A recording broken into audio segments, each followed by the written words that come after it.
Ni muri ako kanyamuneza umukuru w'inama nkenguzamateka Nyeniteka Emmanuel Sinzohagera ari kumwe n'umukenguzamateka yatowe mu ntara ya Gitega na bamwe mu bajejwe intwaro bo muri iyo ntara yari yifadikanije n'abakristo b'ishengero rya Hozana des Amis de la Lumière Paroisse Songa muri komine n'intara ya Gitega mu gisabisho cyo ku munsi w'Imana igenekerezo rya 19 ruheshi uno mwaka. Mwijambo yashikirije Nyeniteka Sinzohagera yahamagariye abarundi muri rusangi na cyane cyane abakristo b'iryo shengero kubandanya bateramira amahoro n'umutekano.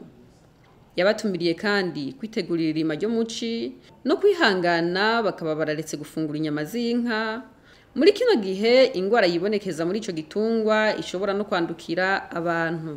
Igihugu kiratekanye ariko kandi twama twibukanya yuko amahoro ni igikorwa ca misi yose. Amahoro bisaba yuko tuyateramira, amahoro bisaba yuko hamwe no gusenga tuyateramira aho turi mu kibano.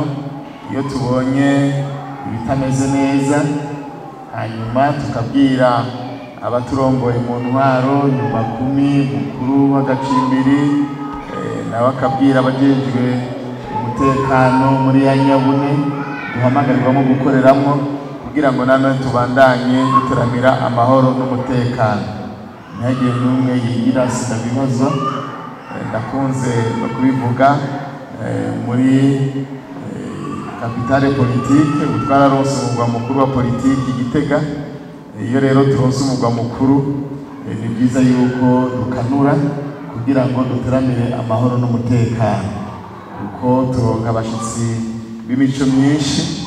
Hariho abashitsi beza n'abashitsi b'abagenzwa n'utundi, kuko benshi tugenzwa n'ibitandukanye. Rero iyo turi hariya iwacu mu mihana twame duteramira amahoro n'umutekano, na cyane cyane twebwe twamenye Imana, kuko tuzi yuko amahoro n'umutekano bihungabanye no kuza gusenga ntituza, sibyo none?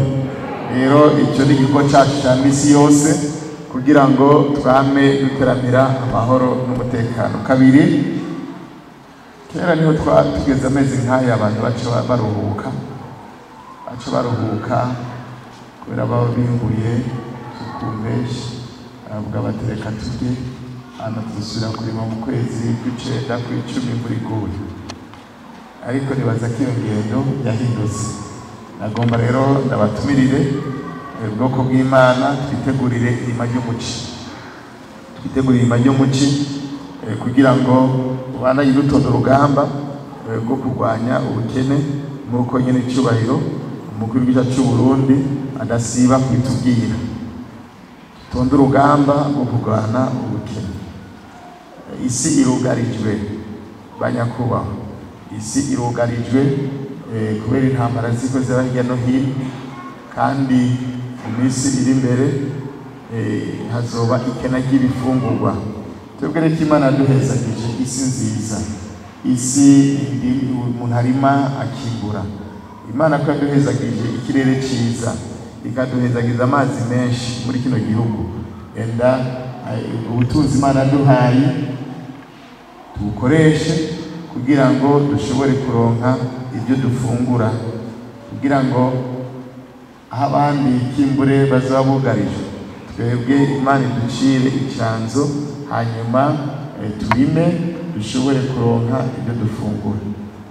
Hambavu yo kurima mu myaba, tubahamagare kurima uturima two mu gikoni kugira ngo nanone tubandanye twiteza imbere, imiryango yacu ironke icifungura. Rero nubwo imeshi ivuyemwo, ahubwo dukure amaboko mu mpuzu twitegurire irima ry'umuci kugira ngo tubandanye tugwiza umwimbu, umunwa wose uronke icyo ufungura.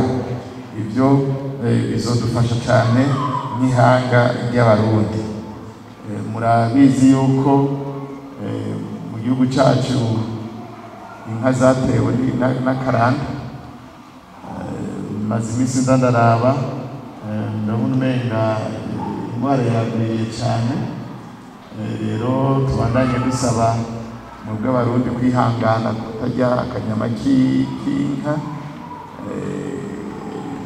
nivyo izitagwaye turazirya mugabo ni nk'uko ushobora gusanga arabikika mu kiza nazirya bagiye guhamba bakazizura hanyuma bakazibaga bakazizana ku isoko kuko abantu niko bameze rero tubandanye twirinda kugira ngo amagara yacu ntahave ahahonera ariko twihangane gatoyi ikimbure abajejwe intwaro n'abajejwe uburimyi n'ubworozi bariko barabikorerako hazogera igihe ivyo bihagarare burundu ariko bitaragira uwo bishobokera yo nyigisha bukeyi amero y'inyama tukabanza tukayareka kugira ngo ntwapfa usanga uguye mu isanganya ry'umuntu yagiye kuzura iyo bahambye hanyuma akayibaga